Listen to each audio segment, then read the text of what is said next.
C'est quoi l'usage pathologique des jeux vidéo sur internet et quelles pistes de prise en charge en TCC? Pour vous illustrer cela, prenons un personnage au hasard.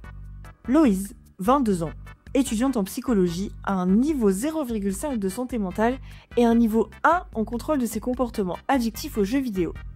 Suivons-la dans sa quête vers le gain d'expérience de ces compétences-là. Première étape, l'identification des symptômes. L'usage pathologique des jeux vidéo sur internet a une classification qui est encore discutée, mais prenons celle du DSM-5 pour pouvoir un peu illustrer les symptômes de notre personnage. J'ai toujours joué aux jeux vidéo, mais ça a vraiment pris une énorme place pendant le Covid parce que je ressentais beaucoup d'anxiété et de solitude.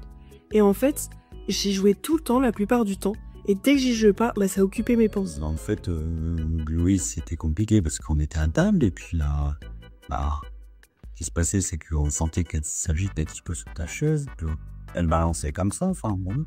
Puis là, t'es plus novice, t'as dû jouer, quoi, enfin, c'est bon. Ah oui, c'était pas facile. Tous les soirs, lorsqu'on jouait, elle demandait à allonger le temps de jeu parce qu'elle s'était pas assez amusée. Enfin, on ne savait pas comment lui parler. Bon, après, du coup, Loïse, elle nous a dit que, voilà, mais s'était rendu compte de ça, elle voulait faire des efforts et elle venait souvent parler avec nous, en fait. Et ça, c'était chouette, mais en fait, très rapidement, on se rendait compte qu'elle retournait sur son téléphone et que, du coup, elle repartait.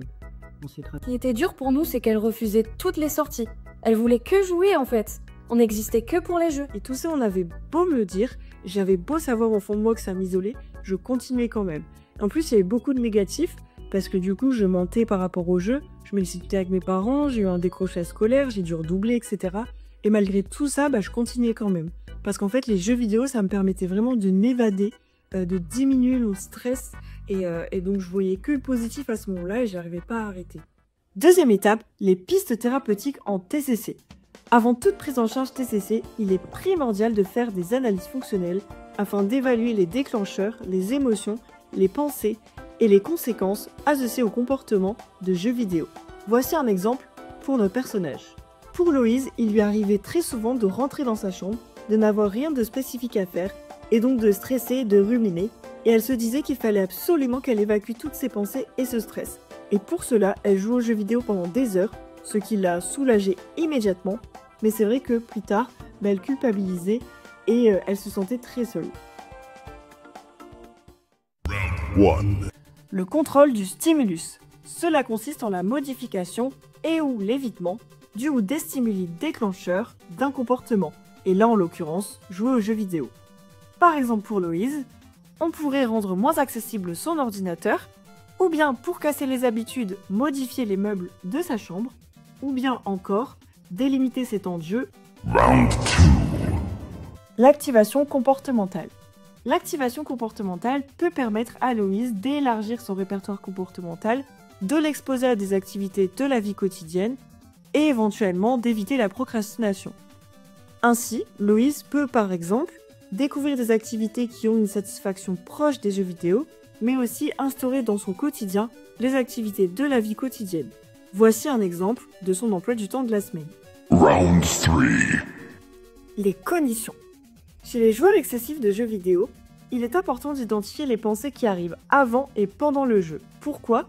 Pour d'une part pouvoir identifier la fonction du jeu vidéo pour notre personnage, et d'une autre part identifier les croyances ou les pensées automatiques négatives qui peuvent contribuer au maintien du trouble. Le but étant de pouvoir assouplir un petit peu ces pensées, de pouvoir les restructurer pour permettre de diminuer leur impact. Round 4. Et comorbidité. Comme expliqué précédemment, les jeux vidéo peuvent avoir une fonction soulageante pour une problématique adjacente comme par exemple de l'anxiété, une humeur dépressive, etc. Le but, c'est aussi de pouvoir essayer de traiter ces comorbidités-là avec le patient. Prendre en charge Loïse, c'est aussi l'aider à développer des stratégies de régulation de son anxiété ressentie depuis le confinement, par exemple. Round 5. Et évidemment, on n'oublie pas le sommeil, la réhabilitation sociale, l'hygiène de vie et les proches.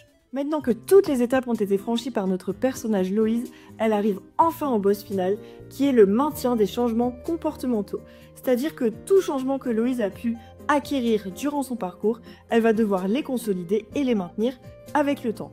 Mais en attendant, elle a eu un niveau 7 de santé mentale et elle a augmenté de niveau 8 en en contrôle de ses comportements de jeux vidéo, ce qui du coup est une très bonne chose. Voilà.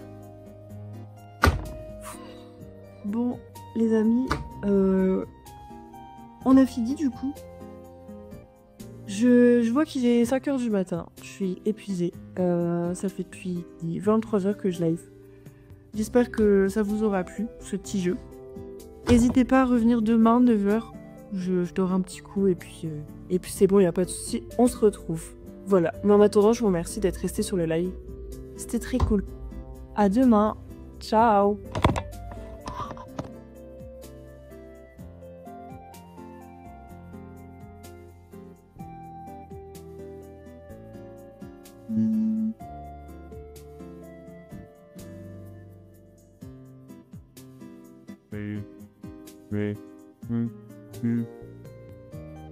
Mm.